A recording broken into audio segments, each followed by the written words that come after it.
Bradesco. Entre nós, você vem primeiro. Boa noite. Boa noite. Os americanos foram às urnas para decidir quem será o próximo presidente. O país está dividido. As pesquisas mostram que o cenário é incerto e o mundo observa com ansiedade. O enviado especial da Record, Roberto Cabrini, está em Washington e traz as informações. Boa noite, Cabrini. Alguma pista de quando sai o resultado?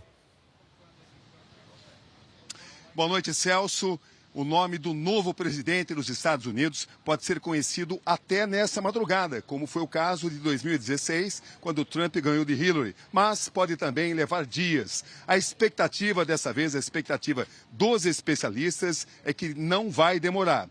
Não importa, o ganhador vai fazer história. Se for Donald Trump, ele vai assumir um segundo mandato de um presidente, o segundo mandato consecutivo desde 1893. Faz tempo. Já se for Kamala Harris, ela vai ser a primeira mulher no cargo, negra e de família asiática. Todas as informações sobre as eleições americanas você acompanha aqui no Jornal da Record. De Washington, Roberto Cabrini. Veja agora outros destaques do dia. Nossos enviados especiais acompanham o dia de votação para a escolha do novo presidente dos Estados Unidos. Faltam poucas horas para o fechamento das urnas e o início da apuração. Enquanto Donald Trump vai acompanhar a contagem de votos em um centro de convenções na Flórida, Kamala Harris escolhe a universidade onde estudou em Washington para aguardar o resultado. no Oriente Médio, premier israelense demite ministro da Defesa e anuncia substituto. Aqui no Brasil, Bruno Henrique, atacante do Flamengo, é investigado em esquema de apostas esportivas.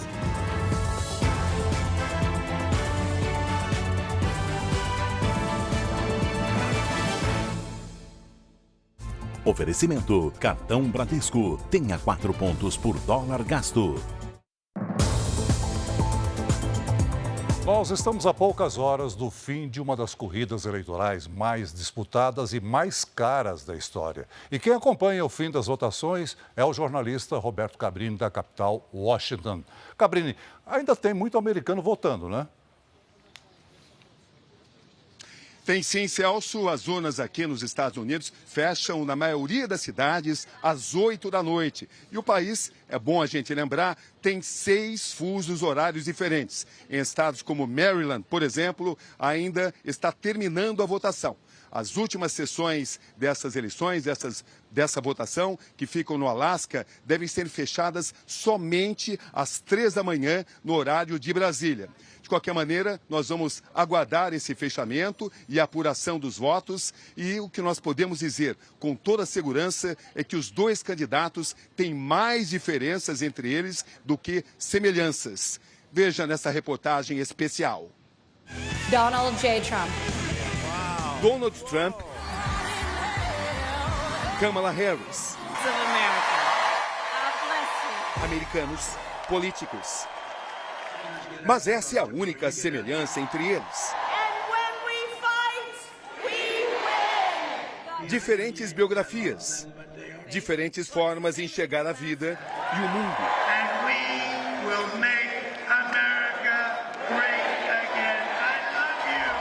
Ao longo de campanhas penosas, botaram os sapatos às ruas e calçadas. Subiram e desceram escadas e aeronaves. Falaram em comícios. Cumprimentaram eleitores. E sorriram para eles de forma sincera ou não. Histórias que se distanciam.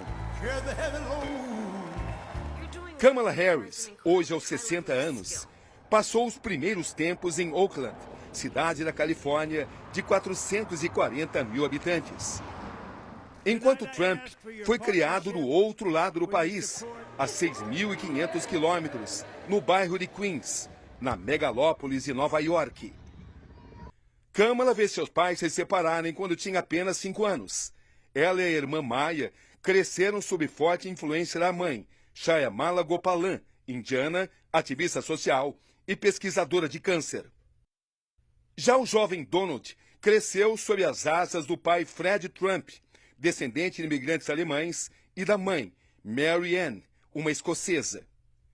Aos 13 anos, a família o encaminhou à Academia Militar do Estado, enquanto Kamala mudou cedo para Montreal, no Canadá, quando a mãe se tornou professora da universidade local. Trump sempre propagou que sua liderança vem dos tempos de treinamento militar, embora ele não tenha lutado na Guerra do Vietnã por questões acadêmicas e também por problemas médicos, um crescimento ósseo anormal em seu pé. O pai de Kamala, Donald Harris, negro jamaicano, naturalizado americano, foi economista de destaque, professor emérito da Universidade de Stanford e chegou a dar aulas na Universidade de Brasília. Crítico da acumulação de capital no crescimento econômico, chegou a ser rotulado como marxista por Donald Trump, o que nunca se comprovou. A filha Kamala sempre deixou claro apoiar o capitalismo. Estamos no Lincoln Memorial, em Washington, exatamente o mesmo lugar onde, em 28 de agosto de 1963, o pacifista Martin Luther King liderou a Marcha pela Liberdade. Aqui, cerca de 250 mil pessoas aplaudiram com entusiasmo suas palavras em defesa da igualdade racial e justiça social. Kamala Harris só nasceria no ano seguinte, mas ela cresceu ouvindo histórias como essa, contadas pela mãe, uma ativista social.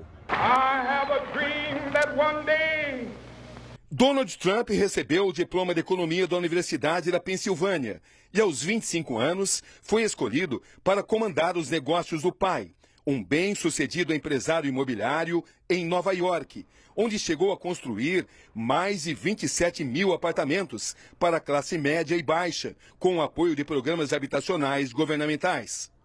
Mesmo suas conhecidas divergências com o pai, empresário mais cauteloso, não impediram que Donald Trump, com seu estilo arrojado, expandisse os negócios da família. Criava-se um império, que figurou entre as 400 famílias mais ricas do planeta, segundo a revista Forbes. Da Trump Tower ao Trump Plaza, passando por uma fulgurante carreira de apresentador de reality shows, onde demitia com mais vigor do que promovia candidatos. Foi o passaporte que Donald Trump precisava para se aproveitar de um hiato político do Partido dos Republicanos e então surpreendesse Hillary Clinton nas eleições de 2016. Um presidente que reduziu tarifas corporativas e, mesmo com um déficit público significativo, é lembrado por ter governado com o menor índice de desemprego dos últimos tempos. A construção do Muro do México se tornou símbolo de um presidente que combatia a migração ilegal.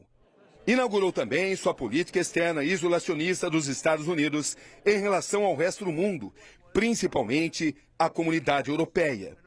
E uma certa proximidade com a Rússia e o apoio irrestrito a Israel. De volta à Califórnia, Kamala Harris se formou em Direito na Universidade de São Francisco e ascendeu rapidamente ao topo do sistema judiciário do estado. Procuradora-geral da Califórnia, defendeu com vigor a educação como melhor arma no mercado de trabalho. O destaque fez que ela alçasse voo na política. Mais de 7,5 milhões de votos a levaram ao Senado aos 52 anos. Donald Trump. Suas críticas contundentes ao então governo de Donald Trump chamaram a atenção do Partido Democrata.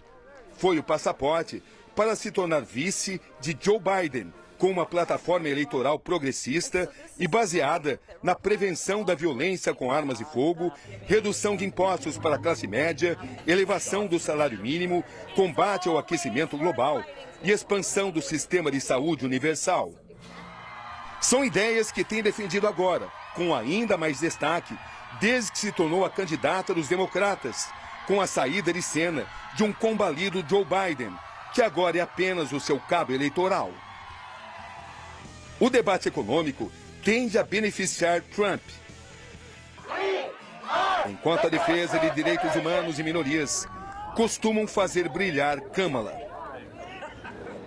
Um ex-presidente que quer se tornar o primeiro a se reeleger em 2 mandatos não consecutivos, desde Grover Cleveland, que governou em 1885, não se reelegeu, mas depois voltou em 1893. Contra a candidata que quer se tornar a primeira presidente mulher, negra e também de origem asiática. O sucesso eleitoral, é claro, tem seu preço. Donald Trump e Kamala Harris sabem que o poder muitas vezes pode significar ter que se afastar dos amigos e até dos aliados. Como disse certa vez o presidente Harry Truman, se você realmente quiser um amigo aqui em Washington, arranje um cachorro. E as últimas informações que nós temos aqui é que a votação, a eleição realmente está cabeça a cabeça, inclusive nos 7 estados pêndulo, os estados dos indecisos. Um dos grandes desafios para a campanha foi fazer com que os eleitores saíssem de casa para votar. Isso porque o voto aqui não é obrigatório. Vamos conversar agora com o repórter Tiago Nolasco. Ele está em um local de votação aqui em Washington. Boa noite, Tiago. Conta pra gente como está a movimentação por aí. Oi, Cabrini, boa noite para você e para todos que nos assistem. Movimentação intensa por aqui. Eu diria que foi um dia de filas nas sessões eleitorais dos Estados Unidos. Olha só a fila nessa sessão aqui de Washington, uma biblioteca que ao final dela, ela segue durante toda essa biblioteca, olha a quantidade de pessoas e vai até lá do lado de fora. A expectativa é que durante todo o dia 75 milhões de americanos votem hoje. Outros 78 milhões votaram de forma antecipada. Essa sessão aqui, por exemplo, na capital dos Estados Unidos, vai ficar aberta até às 10 horas da noite, no horário de Brasília. E os americanos, durante todo o dia, votaram. A apuração e os primeiros resultados vão ser divulgados após o fechamento de cada sessão eleitoral nos estados. E o dia foi relativamente tranquilo. No Michigan, um homem foi preso porque ameaçava atos violentos caso Donald Trump fosse eleito. E aqui na capital Washington, no Capitólio, Congresso americano, um homem foi detido porque tentava entrar com uma tocha e uma pistola de sinalização pelo centro de visitantes do Capitólio. Com você, Cabrini. Obrigado, Tiago. São números de comparecimento realmente expressivos. Eu volto ainda nessa edição para mostrar para todos vocês como é que foi o dia dos candidatos. Voltamos agora com Chris e Celso. Até já, Cabrini. Em meio à guerra contra os terroristas do Hamas e do Hezbollah, o primeiro-ministro de Israel demitiu hoje o ministro da Defesa. A decisão acontece após desentendimentos sobre a campanha militar de Israel na faixa de Gaza. Benjamin Netanyahu disse que, embora tenha havido uma cooperação com Yoav Gallant, surgiram diferenças significativas. Gallant também se tornou um problema para a manutenção da coalizão de Netanyahu. O então ministro da Defesa é contra uma lei que dispensa judeus ultra-ortodoxos de prestarem serviço militar. Em junho, a Suprema Corte do país aprovou a convocação deles pelo Exército. Netanyahu teme que parlamentares religiosos possam deixar a base do governo se não for aprovada uma lei de exceção. Minutos depois do anúncio, Yoav Gallant declarou nas redes sociais: "A segurança do Estado de Israel foi e sempre será a minha missão de vida." Na dança das cadeiras do governo, o chanceler Israel Katz vai para a defesa, enquanto Gideon Sa'ar assume o Ministério das Relações Exteriores. A mudança no comando do Ministério da Defesa repercutiu entre os familiares dos sequestrados. O temor é que a decisão do governo possa representar ainda mais risco à vida dos reféns na faixa de Gaza. 101 reféns são mantidos pelos terroristas do Hamas há quase 400 dias. Aqui no Brasil, quem recebe o benefício de prestação continuada, o BPC, precisa fazer ou atualizar o cadastro. Se a situação não for regularizada, o auxílio pode ser cortado. Seu Aparecido, de 67 anos, não atualizou os dados pessoais no CadÚnico e teve o benefício de prestação continuada, o BPC, bloqueado. Veio a mensagem no celular, falou que estava bloqueado, eu peguei nem, Aí fiquei chateado, porque a gente conta com isso, porque eu não tenho renda, a única renda que eu tenho é essa. Mais de 800 mil pessoas em todo o país correm o risco de ter o benefício de prestação continuada suspenso por falta de cadastro ou por estarem com os dados desatualizados. O INSS tem feito um pente fino para identificar quem está em situação irregular. A revisão cadastral começou em julho. Segundo dados da Previdência Social, cerca de 300 mil beneficiários ainda não se inscreveram no CadÚnico no país. Mais de 500 mil estão com as informações desatualizadas. A regularização das informações deve ser feita em unidades do CRAS, Centro de Referência da Assistência Social, não no INSS. No primeiro momento, estão sendo chamadas aquelas pessoas que sequer têm inscrição no CadÚnico, bem como aquelas que estão com essa inscrição desatualizada há mais de 48 meses. Os dados no CadÚnico devem ser atualizados a cada 2 anos. Sob gestão do Ministério do Desenvolvimento Social, o BPC é pago pelo INSS. O valor mensal de um salário mínimo é concedido a idosos a partir de 65 anos e pessoas com deficiência de baixa renda. Em Itapevi, na Grande São Paulo, esta unidade móvel do CRAS tem ajudado a reduzir o número de beneficiários em situação irregular. Nós escolhemos locais estratégicos, conforme a base de dados do Cadastro Único e do BPC. Então, a gente leva realmente onde é necessário, onde a população precisa. Foi aqui no CRAS Móvel, em Itapevi, que seu Aparecido finalmente atualizou os dados após ter o BPC suspenso. A expectativa agora é pela liberação do benefício. Ansioso para voltar porque eu preciso, né? Já estou aqui, ó, com a corda no pescoço. A seguir, nos Estados Unidos, Kamala Harris vai acompanhar a apuração em universidade e Donald Trump em centro de convenções. E ainda hoje, chuva forte causa alagamentos e estragos em várias regiões do país.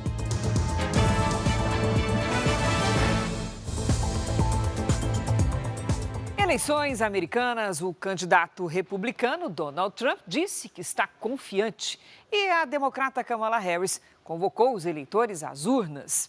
Vamos voltar a chamar o Cabrini, que está lá em Washington e acompanha as últimas horas da campanha e também da votação. Cabrini, nós sabemos que não é feriado aí nos Estados Unidos, mas foi um dia para lá de especial, fora da rotina, não é mesmo?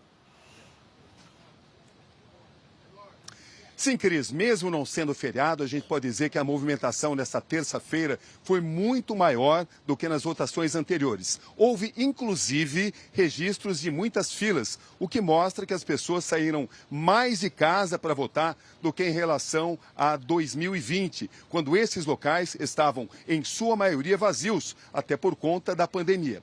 É importante a gente lembrar, Cris, que a votação ainda segue em muitos estados. A previsão é que cerca de 80 milhões de pessoas votem somente hoje. Os candidatos também já votaram. Vamos ver agora, nesta reportagem especial, como foi o dia de Kamala e Donald Trump.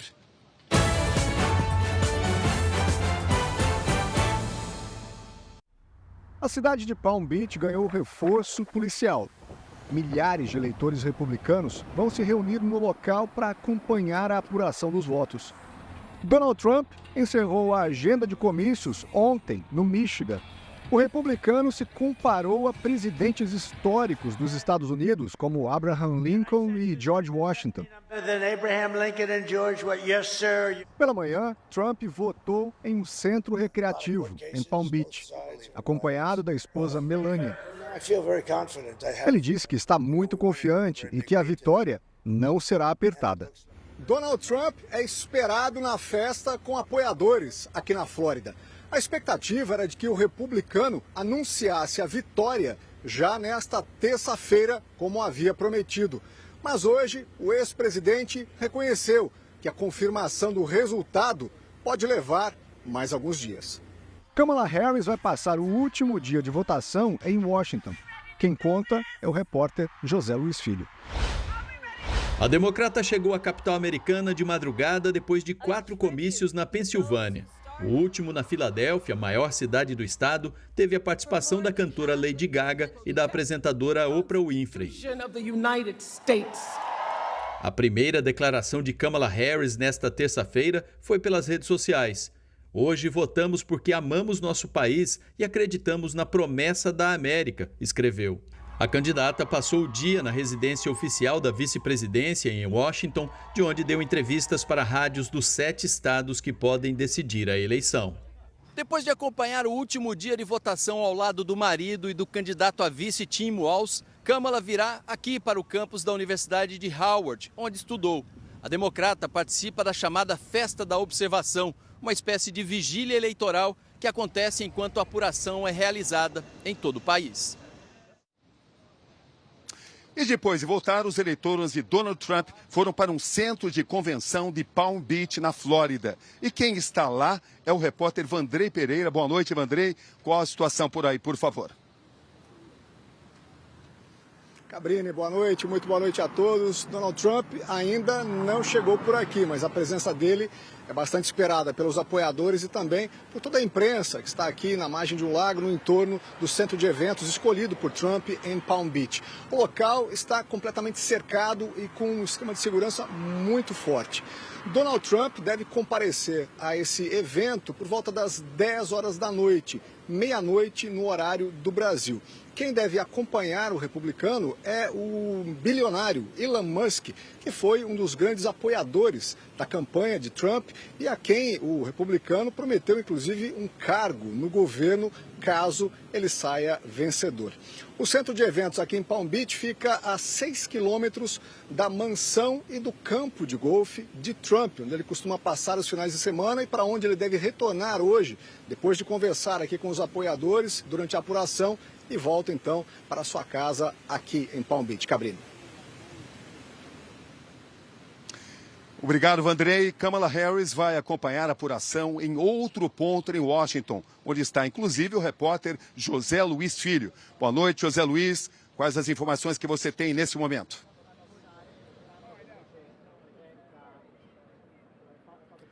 Olá, Cabrini, está tudo pronto por aqui. Naquele palco montado ali atrás de mim, Kamala Harris deve passar parte da noite e da madrugada.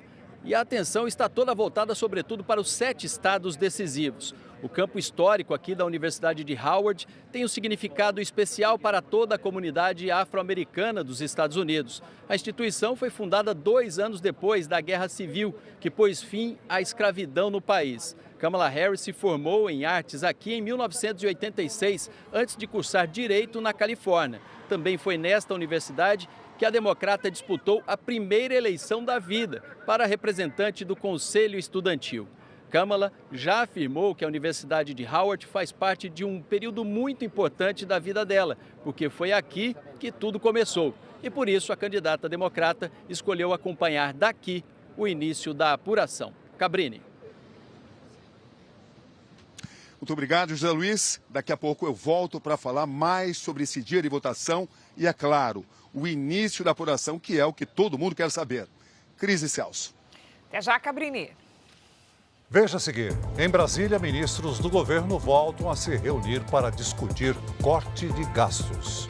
Polícia Federal investiga se Bruno Henrique, do Flamengo, tomou o cartão amarelo de propósito para beneficiar parentes em apostas esportivas.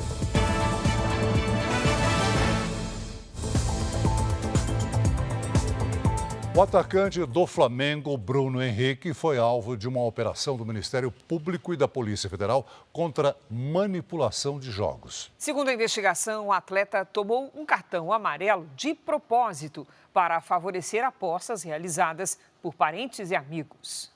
Os agentes federais foram à casa de Bruno Henrique e apreenderam o celular dele. 12 mandados de busca e apreensão foram cumpridos em Minas Gerais e no Rio de Janeiro. Aqui, no centro de treinamento do Flamengo, os policiais estiveram no quarto de Bruno Henrique. Além do jogador, o irmão, a prima, a cunhada e outras 7 pessoas são suspeitas de se beneficiarem com as apostas. O grupo teria lucrado mais de R$13 mil. A investigação começou depois de um alerta da CBF, a partir de relatórios de organizações internacionais que monitoram o mercado de apostas. O atacante teria forçado um cartão amarelo na partida do Campeonato Brasileiro entre Flamengo e Santos, que aconteceu em Brasília em novembro do ano passado. Na súmula do jogo, o árbitro relatou que nos acréscimos do segundo tempo, advertiu Bruno Henrique com um cartão amarelo depois da marcação de uma falta e expulsou o jogador após ter sido ofendido por ele. A defesa de Bruno Henrique não vai se pronunciar sobre o caso. O Flamengo informou que não teve acesso ao inquérito e disse que vai dar apoio às autoridades e suporte ao jogador. O atleta está com a delegação do time, que vai jogar amanhã contra o Cruzeiro pelo Campeonato Brasileiro. A Coreia do Sul multou a Meta pelo equivalente a quase 100 milhões de reais por uso ilegal de dados dos usuários. Segundo o órgão regulador do país, a gigante de tecnologia teve acesso aos dados de quase 1 milhão de usuários na Coreia do Sul por meio de perfis no Facebook.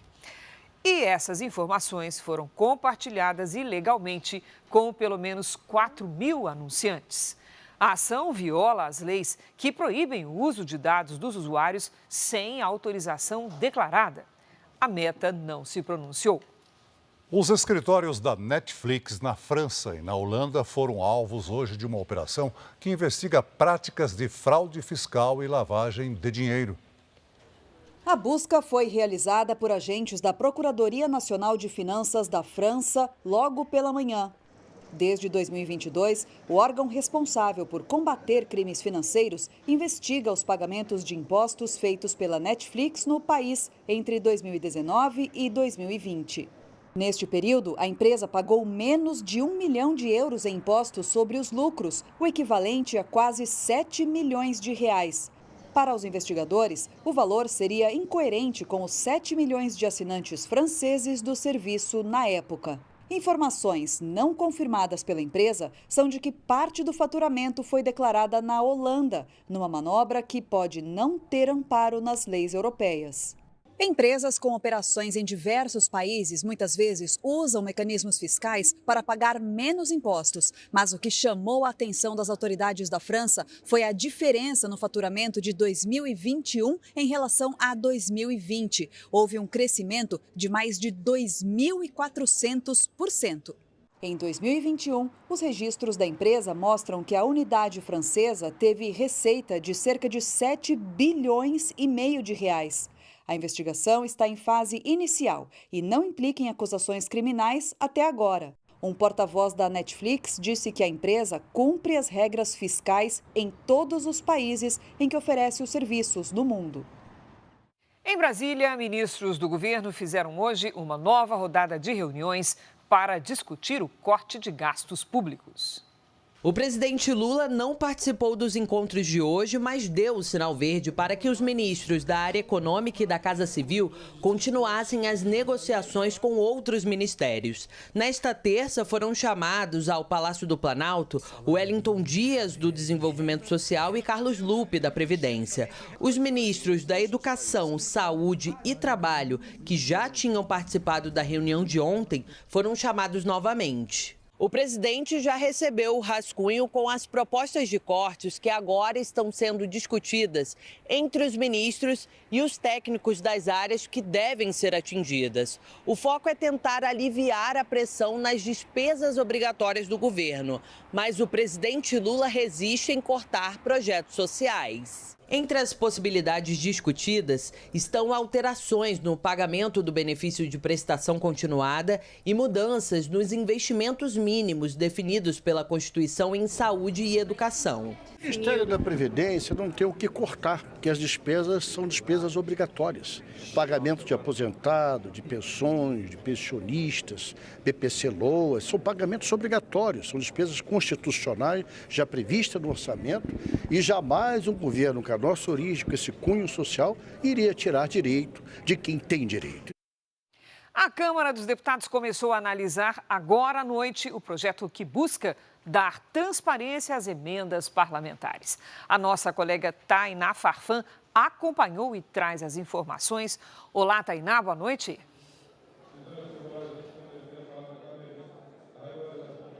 Oi, Cris. Muito boa noite para você, para o Celso e para quem acompanha a gente aqui no Jornal da Record. O texto do relator, deputado Elmar Nascimento, foi protocolado há cerca de 1 hora e começou a ser discutido há poucos minutos aqui no plenário da Câmara dos Deputados. Ele passou o dia em reuniões com líderes e com as bancadas, mas não houve consenso. Então, muitas alterações devem ser feitas aqui no plenário. Deve ficar de fora do texto o limite de 11 bilhões e meio de reais para as emendas parlamentares. Também pode ser aprovada a possibilidade de que as emendas PIX sejam destinadas para obras inacabadas, preferencialmente de autoria do parlamentar. O projeto trata apenas das emendas a partir do ano que vem. Ainda há dúvida se as propostas serão suficientes para atender às demandas do Supremo Tribunal Federal, que quer transparência também para as emendas já pagas. Depois de aprovado aqui na Câmara dos Deputados, o texto segue para apreciação do Senado Federal, o que deve acontecer na semana que vem. A noite promete ser longa por aqui. Celso, Cris. Obrigada, Tainá. O deputado Hugo Mota, do Republicanos, recebeu hoje o apoio de mais 4 siglas para assumir a presidência da Câmara no ano que vem. PDT, PSB e a federação formada por PSDB e Cidadania. Já haviam declarado voto a Mota, o Podemos, PL, PP, Republicanos, MDB, PT, PV e PCdoB. Esses partidos somam 374 parlamentares. Para ser eleito, são necessários 257 votos. No Senado, o presidente da Casa, Rodrigo Pacheco, anunciou o apoio à candidatura de Davi Alcolumbre. O PT também indicou o apoio. Com isso, o senador do União Brasil já conta com o apoio do partido, além de PL, PT, PP, PDT e PSB. As legendas somam 44 senadores. São necessários 41 votos para ser eleito. O governo israelense espera há 8 meses que o Brasil se manifeste sobre um pedido para a criação de um cargo de cônsul honorário na Bahia.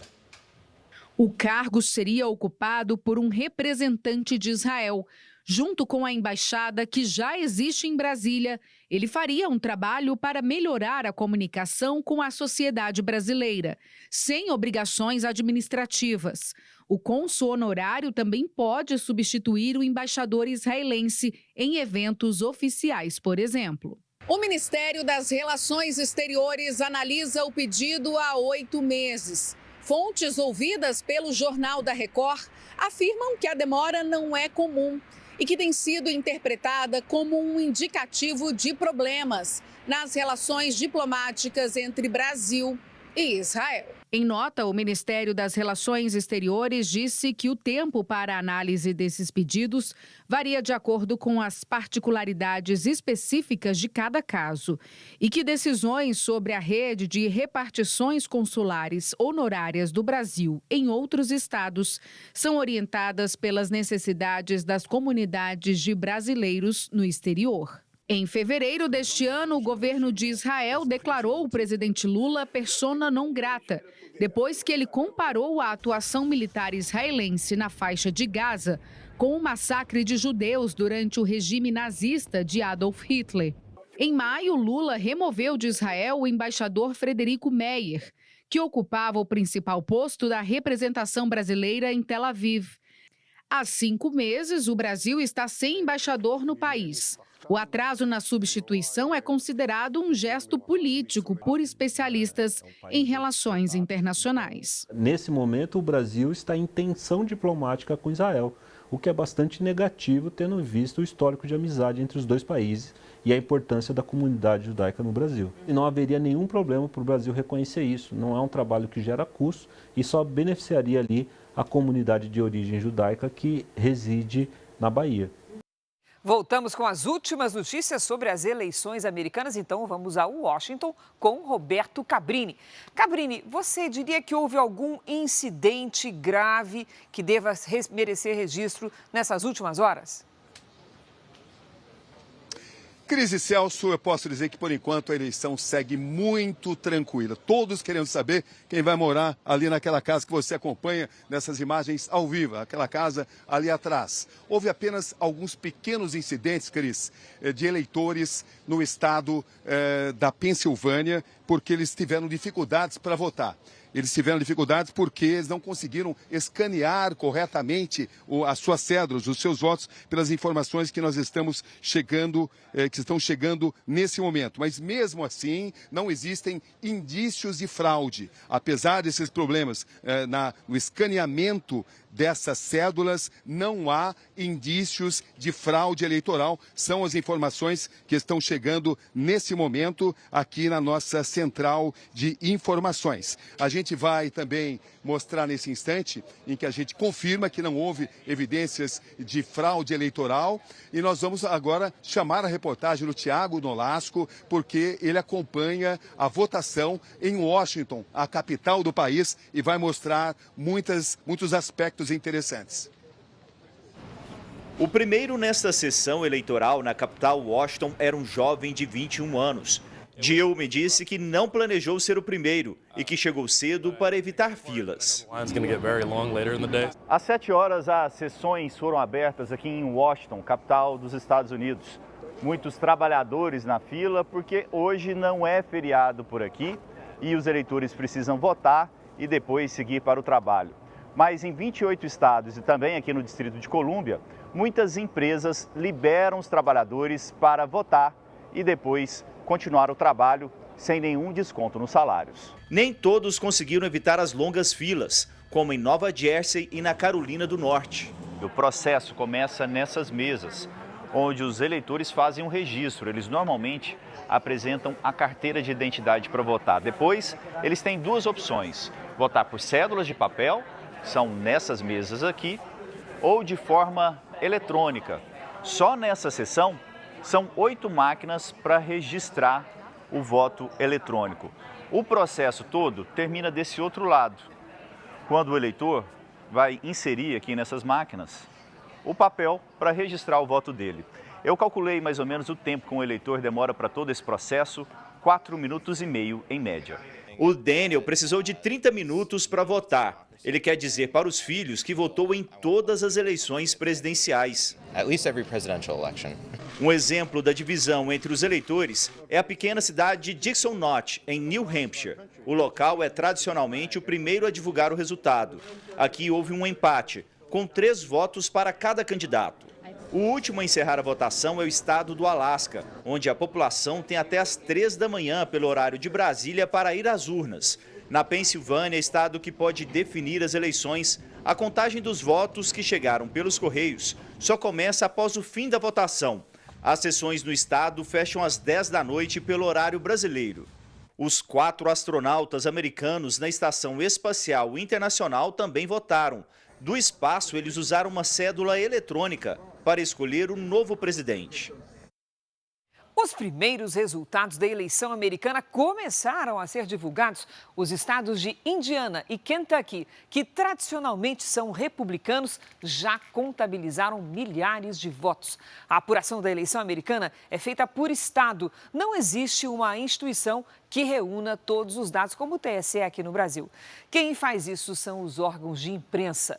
Nós temos aqui do meu lado os símbolos dos partidos. O elefante representa os republicanos e o burrinho, os democratas. A agência de notícias Associated Press é uma das mais tradicionais, com índice de acerto de 99% nas projeções. E a Record vai ter acesso a essas informações em tempo real. Você acompanha os resultados. Os estados de Indiana, após 5% dos votos apurados, Donald Trump está na frente com 61%. No estado de Kentucky, Trump também vence até o momento. Com 2% das urnas apuradas, o republicano leva vantagem de 66% dos votos. Celso. Voltamos então com Roberto Cabrini, direto de Washington. Cabrini. Celso, é importante a gente lembrar que esta eleição vai ser definida nos 7 estados pêndulo. E nesses estados onde existem indecisos, a apuração ainda não começou. Então a expectativa é de saber o que vai acontecer nesses estados. Eu volto a qualquer momento com novas atualizações sobre as eleições e sobre as apurações também. Cris e Celso. Obrigado, Cabrini. A seguir, rompimento da barragem de Mariana completa 9 anos com homenagem às vítimas. E veja também, ao vivo, dos Estados Unidos, nossos enviados especiais atualizam as informações sobre o dia decisivo na disputa pela Casa Branca.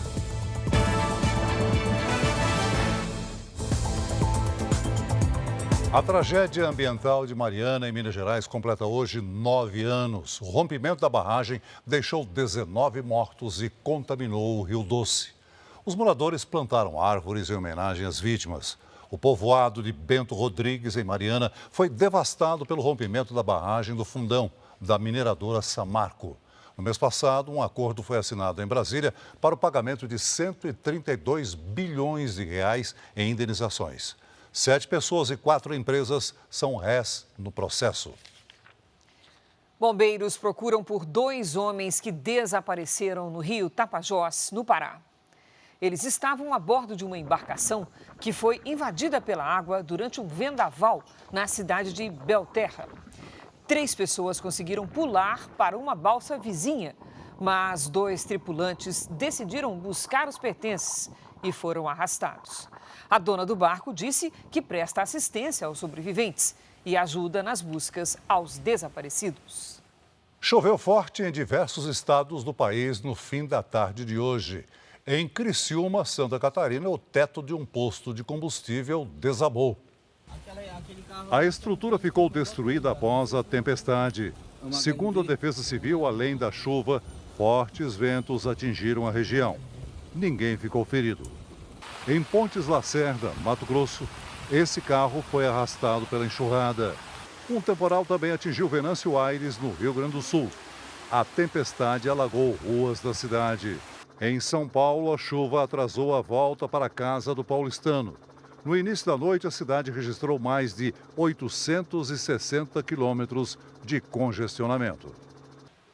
O mês de novembro já registrou chuva acima da média em várias regiões do Brasil. Hora de conversar com a Lidiane Sayuri. Oi, Lid, boa noite. Como é que vai ser a nossa quarta-feira? Olha, ainda com bastante chuva, viu, Cris? Boa noite para você. Boa noite, Celso. E boa noite para você que nos acompanha. A circulação de ventos em diferentes níveis da atmosfera e o corredor de umidade que vem da região norte favorecem os temporais sobre as regiões centro-oeste, sudeste e sul do país. Nesta quarta, em Campo Grande, o sol até aparece, mas chove. E à tarde faz até 29 graus. Em São Paulo, dia de muitas nuvens. As pancadas podem vir com raios e ventania. Máxima de 27. Em Curitiba, tempo instável e alerta para temporais. As temperaturas não passam dos 26 graus. Hoje, os estados do centro-oeste e sudeste registraram os maiores volumes de chuva. Esses pontinhos coloridos nas imagens de satélite são os locais que concentram chuva neste momento. Amanhã, uma nova frente fria avança e espalha mais chuva sobre o Rio Grande do Sul. Do norte até o sudeste, as pancadas também ganham força. No giro de temperaturas, faz até 28 graus em Florianópolis e em Vitória. Em Brasília, 24. No Recife, 30 e até 37 em Boa Vista. Tempo delivery. A Márcia é de Guapiara, São Paulo. Bem-vinda, Márcia. Seguinte, quarta e quinta de tempo instável, com possibilidade de chuva. À tarde, as pancadas ganham força, máximas entre 25 e 26 graus. A sexta-feira será chuvosa e fria. Os termômetros não passam dos 22. A Selma está de olho em Salvador, Bahia. Oi, Selma. Quarta e quinta de sol entre nuvens com previsão de pancadas. Faz até 30 graus. Na sexta, o sol aparece e a chuva vem à tarde. Máxima de 29. Participe você também nas redes sociais, coloque o nome de uma cidade e a hashtag você no JR. Cris, Celso. Obrigada, Lidy. O corpo do cantor Aguinaldo Raiol foi enterrado hoje em São Paulo. Desde o início da manhã, fãs, amigos e parentes puderam se despedir do cantor na Assembleia Legislativa. O enterro aconteceu à tarde num cemitério da Zona Sul da capital paulista. Aguinaldo Raiol morreu ontem aos 86 anos, depois de sofrer uma queda em casa. Em São Paulo, um grupo de criminosos tem invadido prédios de um bairro de alto padrão para furtar joias e dinheiro dos apartamentos. Os assaltantes são jovens e, para enganar os porteiros, se passam por moradores. As imagens da câmera de segurança mostram 2 criminosos. Eles usam acessórios da comunidade judaica e se passam por moradores. Assim conseguem entrar. Minutos depois, quando tentam sair, o porteiro desconfia e passa a fazer perguntas. Um deles consegue escapar para a rua, o outro pula para a garagem. O porteiro vai atrás e tenta impedir a fuga. Outros criminosos invadem o condomínio para ajudar o assaltante. 4 pessoas participaram da ação. A quadrilha não chegou a roubar nada. Segundo a polícia, essa mesma quadrilha age aqui no bairro de Higienópolis há pelo menos 6 meses. Essa é a 5ª invasão a condomínio registrada. O modo de agir é sempre parecido. Depois de enganar os porteiros, se passando por moradores, os criminosos procuram apartamentos vazios para furtar objetos de valor. Normalmente são objetos de pequeno porte, mas de grande valor. Então, são joias, são dinheiro em espécie, dólar, que dificulta que o porteiro identifique. No bairro, há grande concentração da comunidade judaica. Essas outras imagens mostram a ação de um dos integrantes da quadrilha. Ele aproveita o portão aberto e entra. Na mesma semana, outro condomínio já havia sido furtado pelo grupo.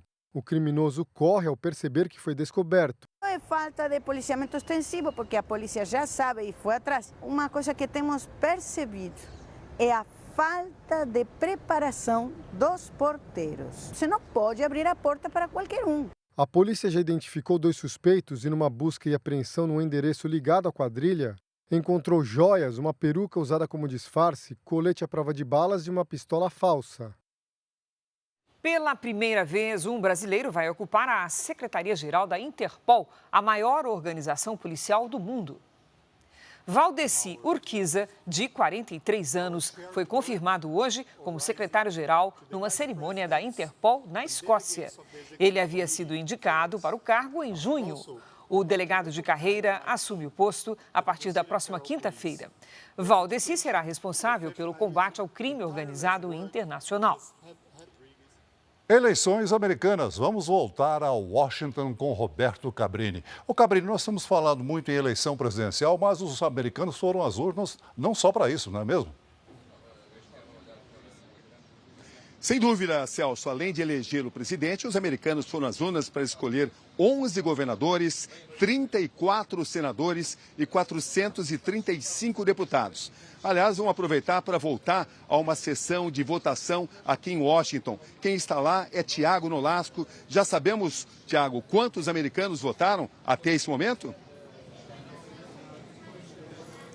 Podemos afirmar que são milhões, né, Cabrini? Mas milhões ainda também estão nas filas nesse momento em vários estados aqui do país. Por exemplo, no Alasca, a votação só termina às 3 da manhã. Aqui em Washington, como a gente pode ver aqui na sessão eleitoral, muitas filas ainda. A sessão fecha às 10 horas da noite, no horário de Brasília, mas quem estiver na fila ainda vai poder votar. E a gente vai ter que ficar de olho naqueles estados, né? Lembrando, Arizona, Geórgia, Michigan, Nevada, Carolina do Norte, Pensilvânia e Wisconsin, para a gente saber quem será o novo presidente dos Estados Unidos.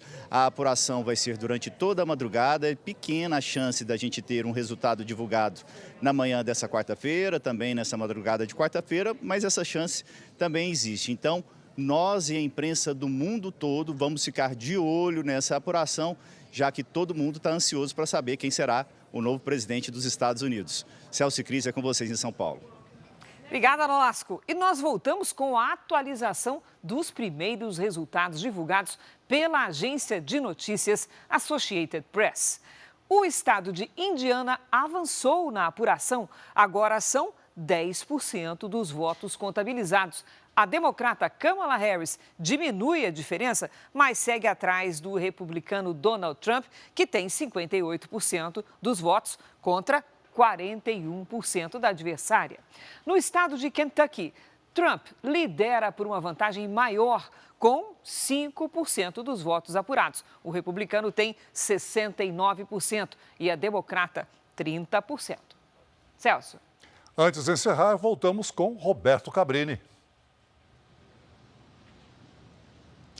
Pois é, a previsão de alguns estados que eles estão apostando que a apuração vai ser mais rápida do que a anterior em 2020. O mundo, é claro, acompanha ansiosamente, até porque o resultado afeta diretamente nas relações comerciais de todos os países do planeta e no encaminhamento também de guerras e de conflitos internacionais.